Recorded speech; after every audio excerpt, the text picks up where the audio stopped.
So that there will be a working group to examine the whole premises, conditions, concessions, negotiations for Taiwan's accession.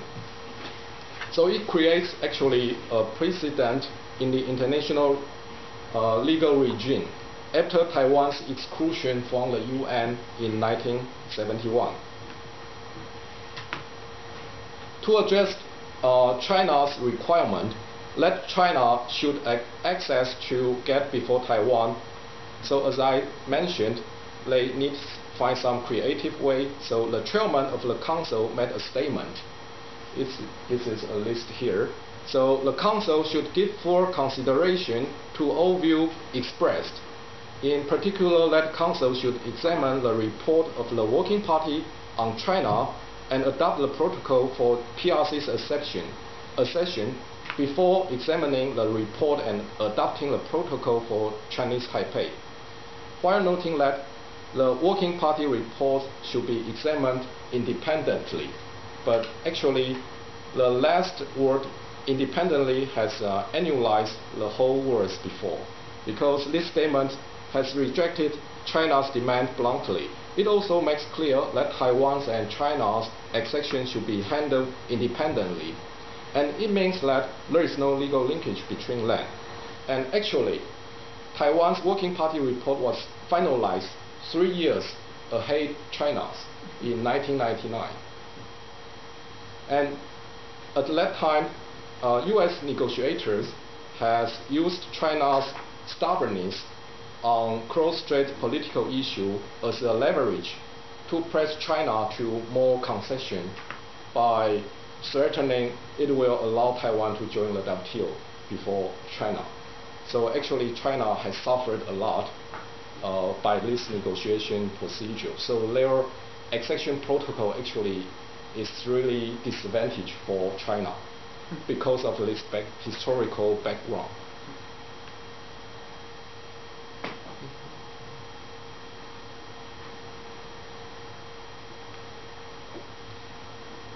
Okay. And the chairman also stated that as a part of the understanding, the representative of Chinese Taipei in GATT would be along the same line as that of Hong Kong and Macau during the course of its status as an observer and subsequently as a contracting party delegation, and that the titles carried by its representative would not have any implication on the issue of sovereignty. So actually, it's also no legal binding effect, and it's an incorrect analogy as well to put Taiwan and Hong Kong, Macau in any linkage, because as we have just discussed, Taiwan's legal status is different from Hong Kong and Macau's. But this very controversial statement actually brings Taiwan a lot of trouble after its accession to the WTO in 2002. But it's part of the political realities which Taiwan faces every day at different international arenas. So for conclusion of the examining of the legal status of Taiwan in the WTO, we can have the conclusion that the implication of Taiwan's accession to the WTO in the international law demonstrates that Taiwan should enjoy the rights to participate in the international regimes as a full equal member. It also breaks the illusion of the so-called One China principle, which is mainly interpreted and insisted by People's Republic of China. So finally, Taiwan and China are two separate and independent members in the international organizations. So as the second part of this presentation, so let's turn to the Cross-Strait Economic Cooperation Framework Agreement. It's a free trade agreement between mainland China and Taiwan. So the discussion here will be limited to its international aspects and try to extract its true color under the legal spectrum. So the ECFA is signed in 2010. Its preamble stipulates that the agreement is in line with the basic principles of the WTO. So now we need to turn back to these WTO principles to analyze the international nature of this agreement for a while. So it's also the same in the free trade agreement between Taiwan and New Zealand and between Taiwan and Singapore. Both agreements are also built on the rights and obligations under the WTO agreement.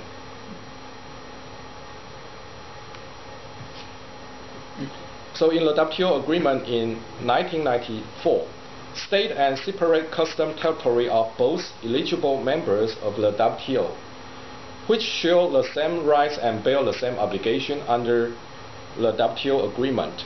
Legally speaking, state and separate custom territory are deemed exactly the same under WTO legal norm, according to the purposes and the realities.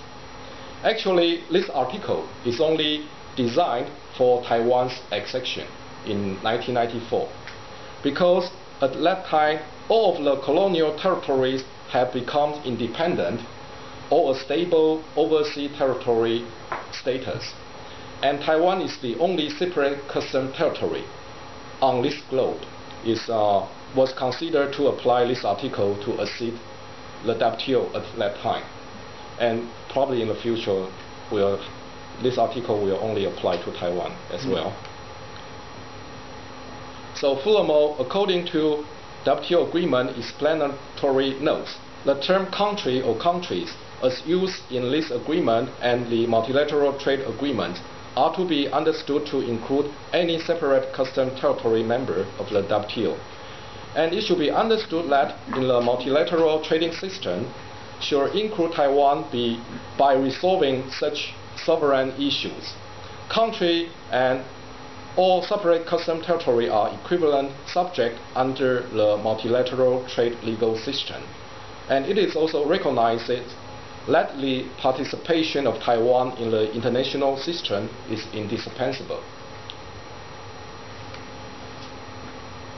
So GATT Article 24, Paragraph 5 stipulates that the provision of this agreement should not prevent, as between the territories of contracting parties, the formation of customs union or of a free trade area or the adoption of an interim agreement necessary for the formation of customs union or of a free trade area. So as this paragraph governs the ECFA free trade agreement, so it's clear that ECFA is an agreement between two contracting parties of GATT in GATT terminology, and it means also between two separate WTO members, i.e. between two international legal entities.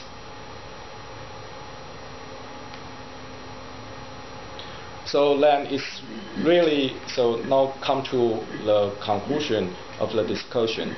It's plain and easy recognized fact that the ECFA is a free trade agreement between two WTO members, and it is regulated by the WTO law. Hence, WTO law is an integral part of the international law. The trade relationship between China and Taiwan is also governed by international law. It's a little bit like, wow. But the logic is because in the preamble of the ECFA is already explicitly stipulates is according to the principle of WTO law. So land is governed by international law as well. So the wish of the majority of Taiwanese is that Taiwan can be treated fairly as an equal member in the international community. This wish is only prevented by China, and the major threat to Taiwan's national security is from China. So the follow-up agreement of the ECFA, Cross-Straits Trade in Service Agreement, which is signed in 2013, created a huge distrust in the Taiwan society, especially among the young generation. So the Sunflower Movement, in which the students occupied the parliament for weeks just in March last year, should be understood to express the request toward social justice. This social justice should be guaranteed by Taiwan's national security as well as the international system. So the interpretation on the status quo across the strait should also be taken into consideration. So in order to make this point more clearly, let's turn to quote Ms. Hillary Clinton's comment on Taiwan's economic and political independence. She said, quote, "The ever-close relations between Taiwan and mainland China are now at a turning point. You have to evaluate how far you can go before you lose your economic independence, because it will affect your political independence." End of quote. So it's clear that in searching the effective way to guarantee a country's economic and political independence, it needs to find part of the answers in the international law. So then there are two different interpretations for the legal nature of the ECFA in Taiwan, and it reflects the polarized front regarding Taiwan's political future. One understanding is that ECFA is an intergovernmental trade agreement. It is a bilateral free trade agreement signed by two equal footing WTO members, and is consistent with the WTO law and international law. The other view is that the ECFA is only an intra-state trade deal, and trying to use the so-called 1992 consensus or understanding format to justify this claim. Here, I would not provide any judgment, but only for my own view, there will be two different pictures under the legal spectrums. So now turn to the third part, TPP.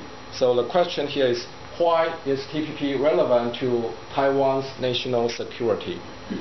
So now, as John F. Kennedy told the U.S. Congress in 1962, the world economy is undergoing revolutionary changes. Okay, so it's still true nowadays.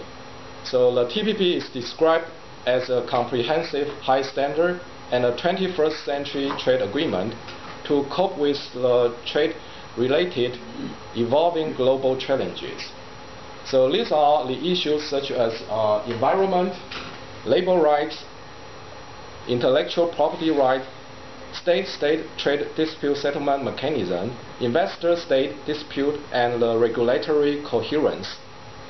The best strategy for Taiwan to guarantee its national security in economic dimension is to integrate itself into the international legal regime, to strengthen its tie to the global supply chain, and to fulfill its international obligations under global trading system. So to join TPP will provide an appropriate forum for Taiwan to achieve these goals.